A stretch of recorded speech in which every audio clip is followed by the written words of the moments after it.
Well, thank you so much.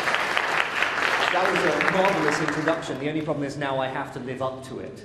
I was watching Dale's talk and I realized right near the beginning that I have the very same wizard's hat that Dale's son Connor had. But the only difference is I have the accent to go with it. And probably I still wear it, which I doubt. I doubt his son does. I'm James. I work with the Humanist Chaplaincy at Harvard and with the Humanist Community Project. And in case you don't know about us, basically we're the arch accommodationists in this movement. We promote a very strong brand of faiththeism. Our basic idea is to make the world safe for religious people by throwing the new atheists under the bus. That's basically what we do.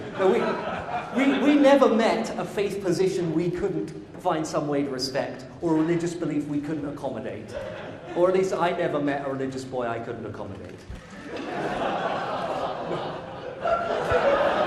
No, really. What we do at the Humanist Community Project is try to bring together the collective wisdom of the free thought movement to help us build bigger, stronger local communities dedicated to humanist principles so that we can get involved in activism and change this country and change the world. That's what we're all about.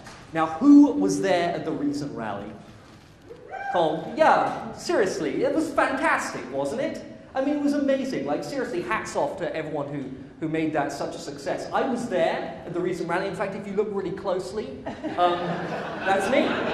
It's proof. I know you folks like evidence. So there it is. I was there standing in the pouring rain and the freezing cold, my leather jacket getting increasingly sodden and heavy on my shoulders as I was getting colder and colder, my testicles retracted into my body for warmth.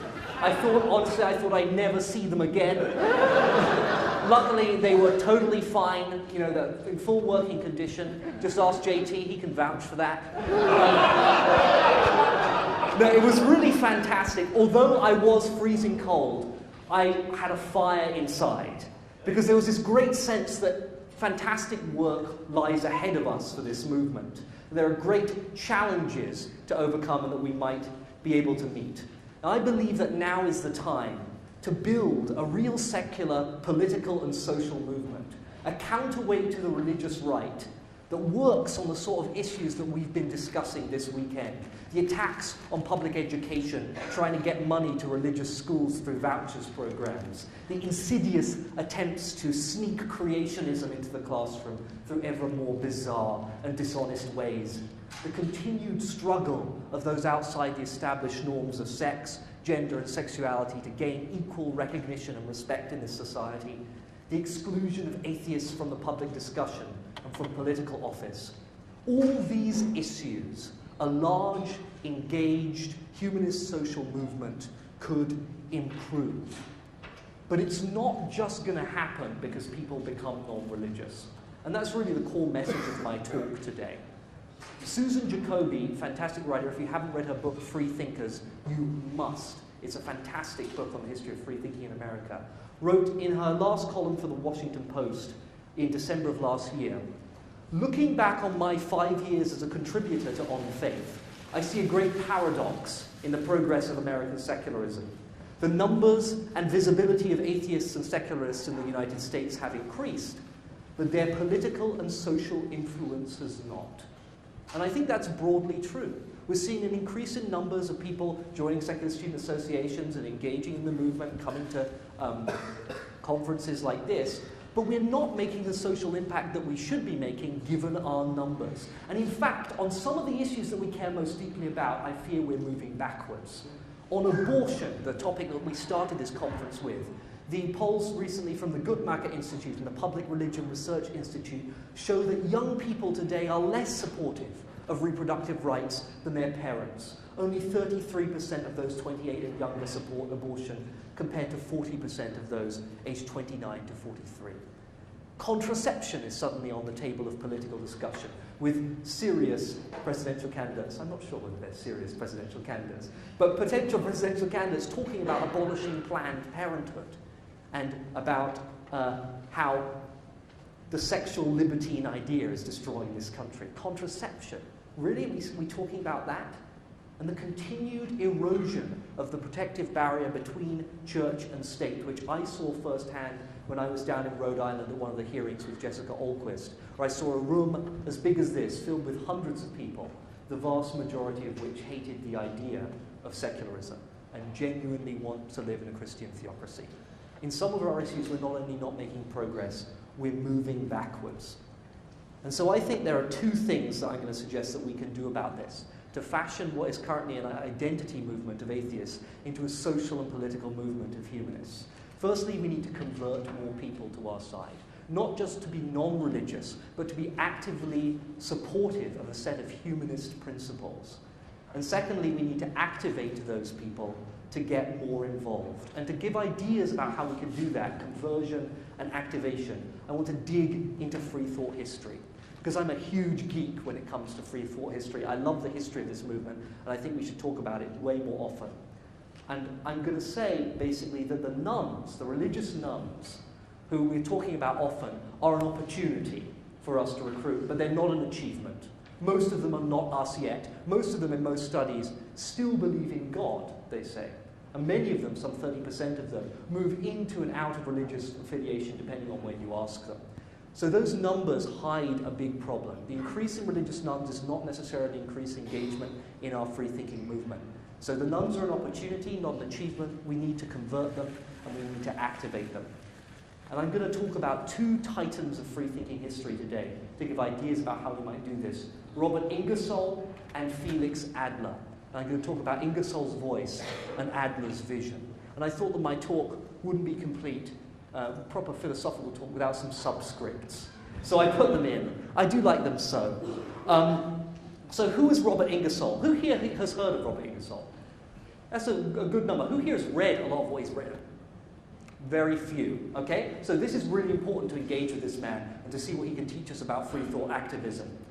Robert Ingersoll was known as the great agnostic. He was one of the best-known public speakers of the 19th century. He was a hugely gifted orator and a stalwart champion of an early form of modern humanism. He supported women's rights, children's rights, civil rights, decades before they were mainstream progressive causes. And indeed, there is apparently, I'm told, an Ingersoll Street here in Madison. And today he's remembered mainly as a religious critic. But I want to talk about his political writing, which is slightly less well known, because I believe here is some of the great insights we can draw for our own activism today. And the lesson I'm going to say we're going to learn from Ingersoll is to speak the language of values. We need to learn better to speak the language of values. Because we're a community ultimately brought together by much more than a rejection of God. We are brought together by a shared commitment to a common set of principles, that truth is preferable to falsehood, that reason should guide public policy, not superstition, that every person is worthy of equal dignity and moral concern, that we can, if we work together and use our intellect, make a difference in the world. The values of reason, compassion, hope that I think underlie the humanist worldview. And Susan Jacoby, writing again in that same column, outlined the problem that I think we need to solve by listening to Ingersoll. She said, since the 1980s, the far right, especially the religious right, has been masterful at taking control of public language in a way that always places secularism and secular liberalism on the defensive. We must reclaim the language of passion and emotion from the religious right, which loves to portray atheists as bloodless, professorial devotees of abstract scientific principles that have nothing to do with real human lives. And Ingersoll is a great guide to how we can reclaim that language of values. But I don't just want to go by the fact that Ingersoll did it and he seemed to be successful. I want to look at the evidence. And a huge weight of scientific evidence is now developing in books like The Political Brain by Drew Weston, The Sentimental Citizen, Campaign for Hearts and Minds, that people's political decision-making is based on values. It's not really based on a rational assessment of the utility of different policies, as some believe. But in fact, it's gut-level responses, primarily, to appeals to certain values. And I think if we harness this research and look at what Ingersoll did, we'll be more effective in converting people to our cause. So one thing we might draw from this is to say that whenever we tell someone what we don't believe, which is extremely important, don't believe in God, don't believe in superstition. Make sure we also at the same time tell people what we do believe. We do believe in reason, in evidence, in compassion, in hope for the future. Or in other words, make our values explicit. But what values? What values should we be talking about? What values should we be appealing to? Which values really get people in their gut to support a social movement? Well, psychologist Jonathan Haidt has done a huge amount of experimental research into people's moral decision-making that he outlines in this new book, The Righteous Mind. And he found that people's moral judgments are strongly informed by intuitive responses to 6 moral taste receptors. He talks about morality as basically like a tongue, and says that our moral cravings are similar to our cravings for food. And here are the 6 moral tastes that he talks about. Care and harm, the idea that we dislike it when we see harm being done to people instinctively. We don't need a reason to dislike it, we just dislike it. Fairness, we don't like it when something is unfair in some way. We don't like disloyalty to a group that we're a member of, that we feel a member of. We are very sensitive to disrespect to legitimate authorities, people we consider to be authority figures, we don't like disrespecting them. There's this idea of purity, of sanctity, that human beings tend to create ideas, practices, ideals that they put on a pedestal, and they don't like to see those ideas traduced in any way, to be made impure. And we don't like situations where people's liberty is infringed, where people are oppressed. Those are what he calls the 6 moral taste buds. And he also finds in his research something quite fascinating to me, that different people have different levels of sensitivity to these different moral tastes. So he says that liberals generally are really sensitive to 1, 2, and 6. They're very sensitive to harm done to people, to unfairness, and to oppression. But conservatives, people who identify as politically conservative, are also very sensitive, in addition to those 3, to disloyalty, to disrespect to authority, and to some pure or sacred idea being brought low. And I wondered whether I could find in Ingersolls' speeches evidence of him speaking to these 6 moral foundations. And I did. Ingersoll was a master at speaking to the 6 moral foundations that underlie our moral intuitions. And I'm going to highlight that through some quotes from one of his best speeches in my mind called The Liberty of All, or The Liberty of Man, Woman and Child. Firstly, as you might expect from someone who's broadly progressive, he hits 1, 2, and 6, the sort of liberal moral foundations, very hard. Hitting the harm foundation, he says this, speaking of corporal punishment of children. I do not believe in the government of the lash. If any one of you ever expects to whip your children again, I want you to have a photograph of yourself taken when you're in the act, with your face red with vulgar anger, and the face of the little child, with eyes swimming in tears, and the little chin dimpled with fear, like a piece of water struck by a sudden cold wind. Have that picture taken. If that little child should die, I cannot think of a sweeter way to spend an autumn afternoon than to go out to the cemetery when the maples are clad in tender gold and little scarlet runners are coming, like little poems of regret from the sad heart of the earth, and sit down on the grave and look at that photograph and think of the flesh, now dust, that you beat. I tell you it is wrong. It is no way to raise children. He whacks that moral intuition that harm to things, particularly to people who can't defend themselves like little children, is deeply wrong. He whacks that out of the park with his extraordinary evocative sense of imagery about the harm caused to young children. He also hits the Liberty Autonomy Foundation. His whole speech is dedicated to liberty, the liberty of man, woman, and child. He says, hypocrisy and tyranny, 2 vultures, have fed upon the liberties of man. From all these there has been and is but one means of escape, intellectual development. Upon the back of industry has been the whip. Upon the brain have been the fetters of superstition. Nothing has been left undone by the enemies of freedom. Every art and artifice, every cruelty and outrage has been practiced and perpetrated to destroy the rights of man. I apologize for the sexist language he was writing in the 19th century. So hitting that liberty oppression taste bud really, really hard. And he also hits fairness. When he's speaking of raising children in this speech, he says, make your home happy. Be honest with them. Divide fairly with them in everything. Don't treat your children like orthodox posts to be set in a row. Treat them like trees that need light and air. Be fair and honest with them. Give them a chance. Be honest with them. Be just. Be tender. And they will make you rich in love and joy. So he hits, as you might expect from progressive, the care, harm, the fairness, and the liberty oppression foundations of our morality. But he also appeals to conservative minds by hitting those other three foundations in really quite striking ways. He appeals, although he was not a Christian, a strong opponent of the Christian church, he appeals to the authority of Jesus because he knows his audience considers that a relevant authority and he wants to reach and convert them. And so in his argument against corporal punishment, he says, I have seen some people who acted as though they thought that when the Saviour said, suffer little children to come unto me, for of such is the kingdom of heaven, he had a rawhide under his mantle and made that remark simply to get the children within striking distance. So he basically says, Jesus wouldn't like what you are doing, drawing on the authority of Jesus to activate their moral emotions. He draws on the purity and sanctity framework, one that's very difficult for us secularists and free thinkers to draw on, using this evocative image when talking about the evils of slavery, which he describes as a stain, essentially, on the purity of the Christian church.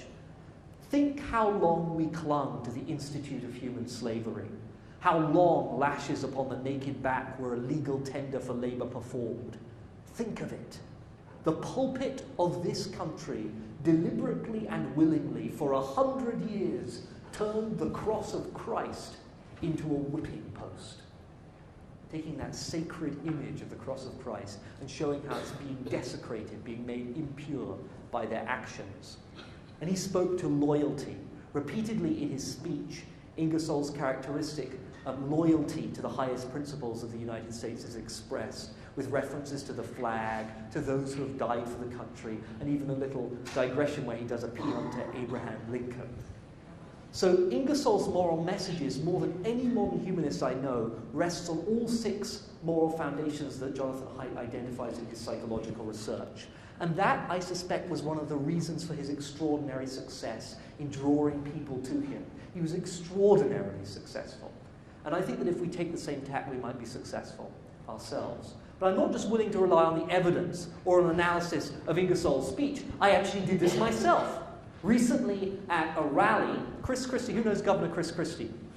He's a great guy, one of my favorites.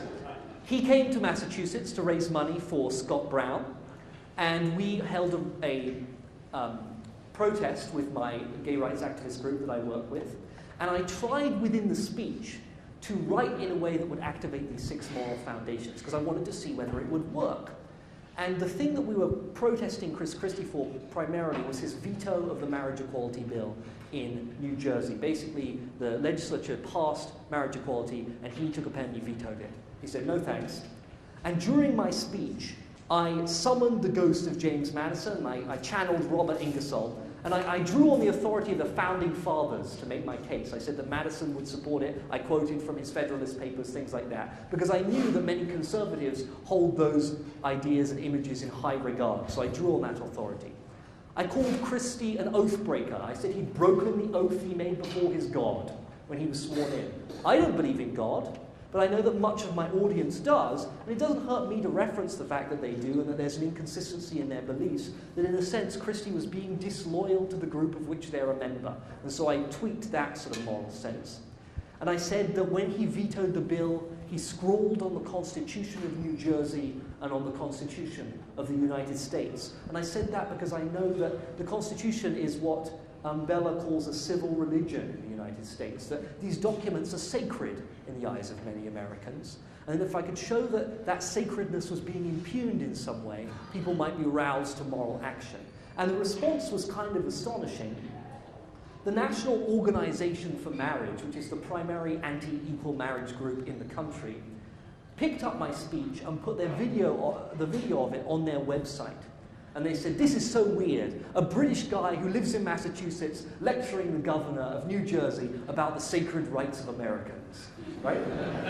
They thought this was very odd. And they weren't content with that. No, they sent out a newsletter to their entire membership called Redefining Our Sacred Values, in which they sent a video of my talk out, and they rebutted it point by point. And this is what they said at the beginning of that newsletter.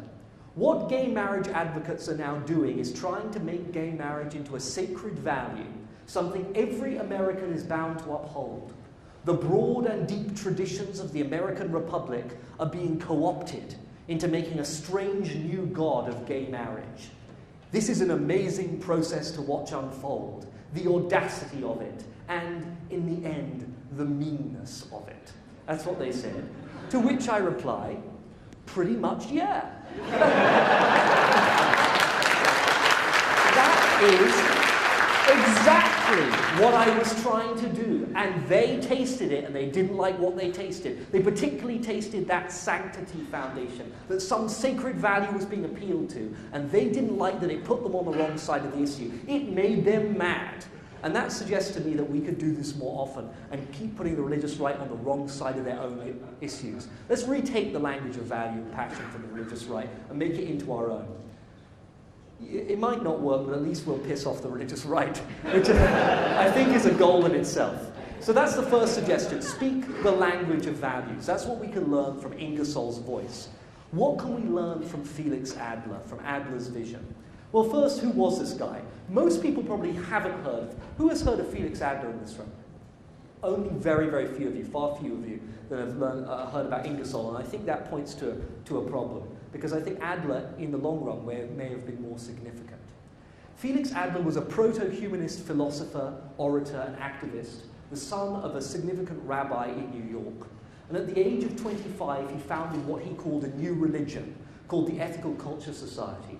But it was basically not a religion in the sense that we consider it today. It was a social group, a social activist group for humanists. Because when he made the founding address of this Ethical Culture Society, people thought it was great. It hit all those moral foundations, and they thought it was exciting, and they were galvanized by it, but they did notice one significant lack, which is that God wasn't there.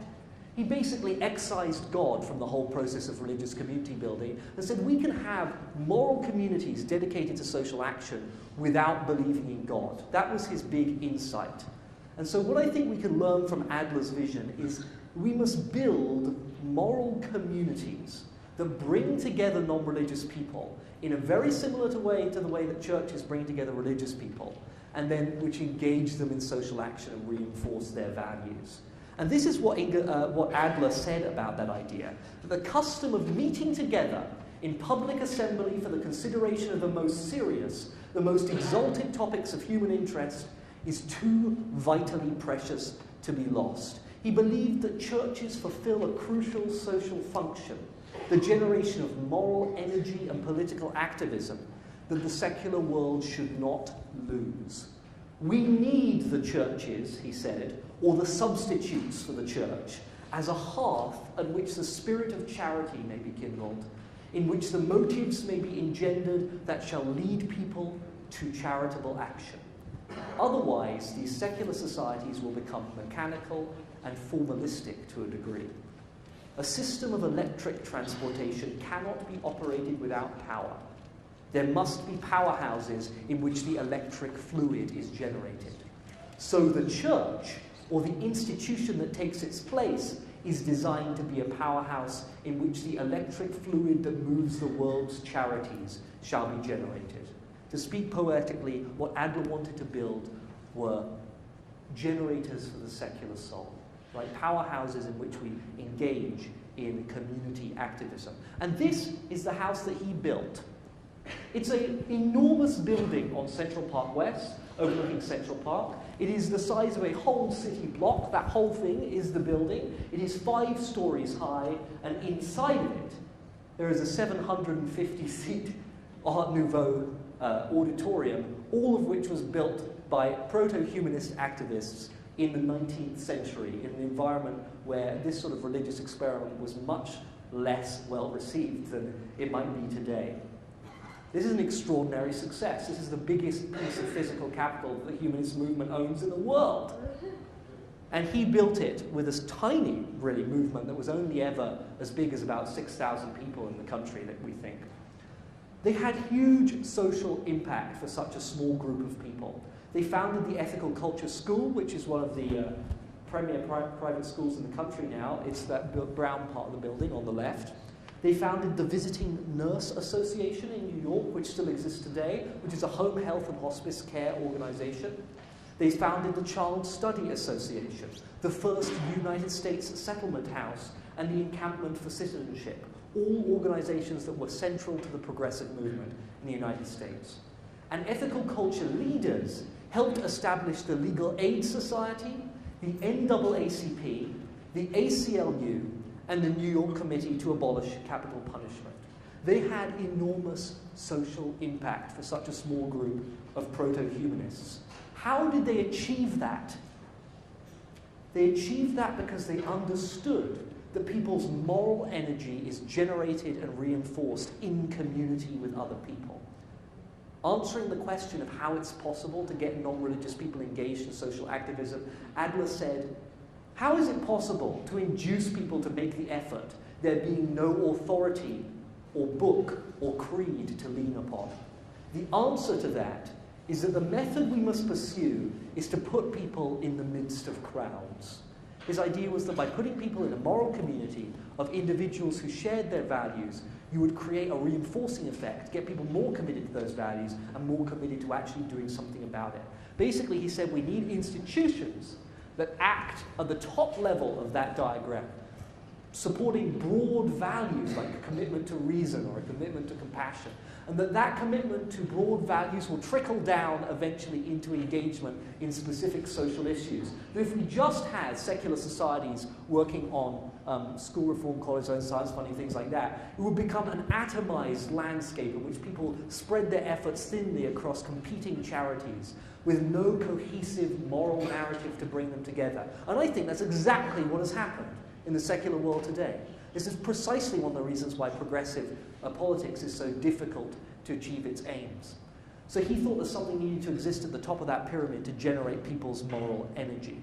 And just as Ingersoll was prescient, sort of foregrounding the Jonathan Haidt's arguments about moral foundations, Adler was prescient too, because we've discovered since then, and this is the book that I would tell you to investigate if you want to find out about this, that religious people do indeed engage more in their communities than non-religious people. They give more money to charity, they volunteer more of their time, they run for office more, they vote more often, but not because they are religious believers. All those positive civic engagement practices are correlated not to religious belief, but to engagement in a religious community. And that's why I believe we need to learn from Adler's vision and build moral communities of humanists which will generate moral action in the same way.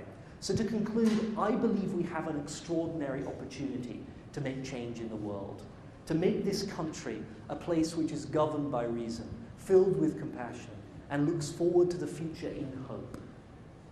If we can speak in Ingersoll's voice and pursue Adler's vision, we will change this country and we will change the world. And I don't know if there's time for any questions, but I suspect people will have them. So if you do have questions, let's see if we can squeeze a few in. Yeah, good. To make the world safe for religious people by throwing the new atheists under the bus. That's basically what we do. No, we never met a faith position we couldn't find some way to respect, or a religious belief we couldn't accommodate. Or at least I never met a religious boy I couldn't accommodate. No, really. What we do at the Humanist Community Project is try to bring together the collective wisdom of the free thought movement to help us build bigger, stronger local communities dedicated to humanist principles so that we can get involved in activism and change this country and change the world. That's what we're all about. Now, who was there at the recent rally? Yeah, seriously. Well, thank you so much. That was a marvelous introduction. The only problem is now I have to live up to it. I was watching Dale's talk and I realized right near the beginning that I have the very same wizard's hat that Dale's son Connor had. But the only difference is I have the accent to go with it. And probably I still wear it, which I doubt his son does. I'm James. I work with the Humanist Chaplaincy at Harvard and with the Humanist Community Project. And in case you don't know about us, basically we're the arch accommodationists in this movement. We promote a very strong brand of faiththeism. Our basic idea is freezing cold. I had a fire inside because there was this great sense that fantastic work lies ahead of us for this movement. There are great challenges to overcome and that we might be able to meet. And I believe that now is the time to build a real secular political and social movement, a counterweight to the religious right that works on the sort of issues that we've been discussing this weekend. The attacks on public education, trying to get money to religious schools through vouchers programs. The insidious attempts to sneak creationism into the classroom through ever more bizarre and dishonest ways. The continued struggle of those outside the established norms of sex, gender, and sexuality. It was fantastic, wasn't it? I mean, it was amazing. Like, seriously, hats off to everyone who made that such a success. I was there at the recent rally. In fact, if you look really closely, that's me. It's proof. I know you folks like evidence. So there it is. I was there standing in the pouring rain and the freezing cold, my leather jacket getting increasingly sodden and heavy on my shoulders as I was getting colder and colder, my testicles retracting into my body for warmth. Honestly, I thought I'd never see them again. Luckily, they were totally fine, you know, they're in full working condition. Just ask JT, he can vouch for that. No, it was really fantastic. Although I was to gain equal recognition and respect in this society, the exclusion of atheists from the public discussion and from political office. All these issues, a large, engaged, humanist social movement could improve. But it's not just going to happen because people become non-religious. And that's really the core message of my talk today. Susan Jacoby, fantastic writer, if you haven't read her book, Free Thinkers, you must. It's a fantastic book on the history of free thinking in America. Wrote in her last column for the Washington Post in December of last year, looking back on my 5 years as a contributor to On Faith, I see a great paradox in the progress of American